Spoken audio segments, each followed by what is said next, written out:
ฮลโหล Hello ทุกคนวันนี้เราจะรีวิว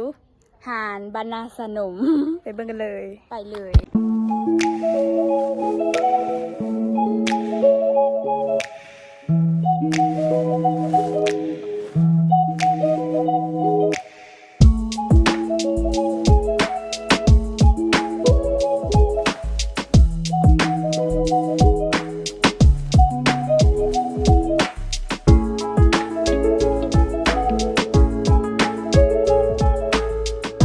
จะมาเบิ่งขั้นตอนการเฮ็ดน้ำปั้นของเราเอง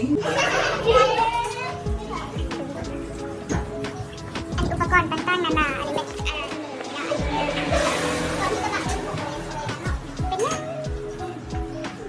เบิ่งกันเลยไม่ได้เอากันไปพาเก้าสิบเก้าคือเดินถือเดินว่าเป็นนะรีวิวขนมอันนี้อัดฟ้ามัน ขนมเนาะมันจะมีเคสโตแล้วก็มีเอี้ยงกระบอกหัวเนาะ แล้วก็คาราดานะคะอันนี้ขนมนี่เซฟบะฮูบ่เคยกินเซฟก็มีใครกินแล้วก็คาดีคัสเซอร์เป็นขนมหนุ่มแข็งก็มีขนมไล่ๆสนิทนี่เขาจะบอกว่าห้องนึงเนาะมีจักอันก่อน1 2 3 4 5 6 7 8ประมาณ8 9 อันแต่ว่าเฮาซื้อไปเฮาได้กินอันเดียวเรื่องนั้นหมู่กินเนาะมีแมกทองมิกแล้วก็มีปีโป้ยามียูโรยามีอันนี้ยูโรยามีแล้วก็โอริโอมีไหมแล้วก็ฟันโออิวซี่มีทุกอย่างค่ะนี่ถ้าเบิ่งนะกินขาดึงพี่กัดอยู่บ้านพี่กัดอยู่บ้านเดินมาอยู่แถวเมียนมาซะสิเนี่ยแล้ว นี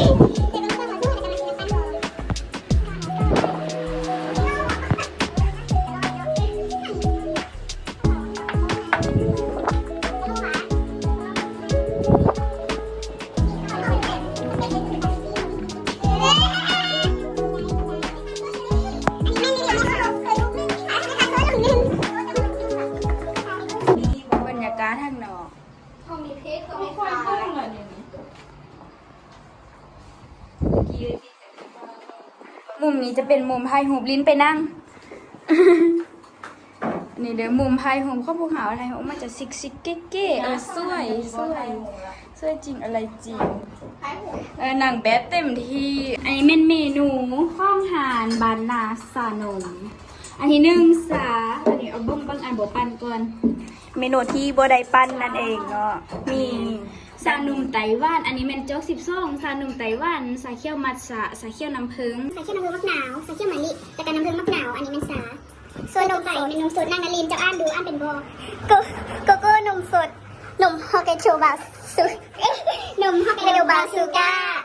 สตรอเบอรี่นมสดบลูเบอรี่นมสดเผือกนมสดโยเกิร์ตนมสดนั่นเองก็คือส้มทานหมด ตัวสุดท้ายเป็นท็อปปิ้งเพิ่มท็อปปิ้งเป็น3,000มีวุ้นเบลชูก้าดำและก็วุ้นเบลชูก้าไส้อันนี้จะเป็นพิกัดอันนี้เป็นเบอร์วัดแอปเบิ้งไปเลยฮิปมาตั้มเดี๋ยวทุกคนต้องมาตั้มเลย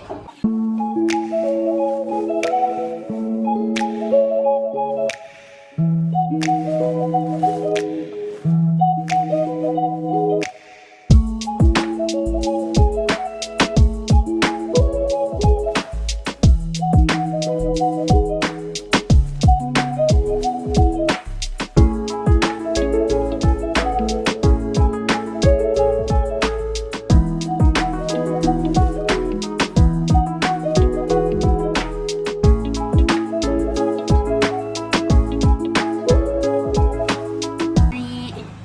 แม่น้ำปั้นที่เราได้มาแล้วเสื้อจึงอุ่นเดี๋ยวทุกคนกาโน่เห็ดเดี๋ยวเจาะก่อน ฟ้าเห็ดปุก เดี๋ยวมาซิมเลย เค็มบอใส่หมูบอหมอต้อฟ้า ว่าแบบรสชาติแบบอูมามิเขาจะบรรยายไป โทเห็ดปุกบอกาแฟ มุกนุ่มแล้วก็กลมกลอมบ่หวานเกินไปแล้วก็บ่จางเกินไปหอมนมฮอกไกโดแล้วก็มีกลินบราวน์ชูการ์ขึ้นมาให้ยักษ์ให้ยักษ์มาต้องมาตามเลยแหละอยู่บ้านนะตัวย่างเนี่ย อยู่บ้านโดนมากเลยแม่เดี๋ยวตัดออก ให้มามาตั้มเลยอยู่บ้านดอนมาก อันนี้จะแม่นนมยังนมฮอกไกโดบราวน์ชูการ์รสชาติเป็นยังไงอันนี้มุกตอนนุ่มหนึบหนับต้องมาจัดแล้วเด้อทุกคนเพราะเป็นบานนะตอนใหญ่เป็นบานดอนไม้อันนี้แม่นย่างอันนี้นะ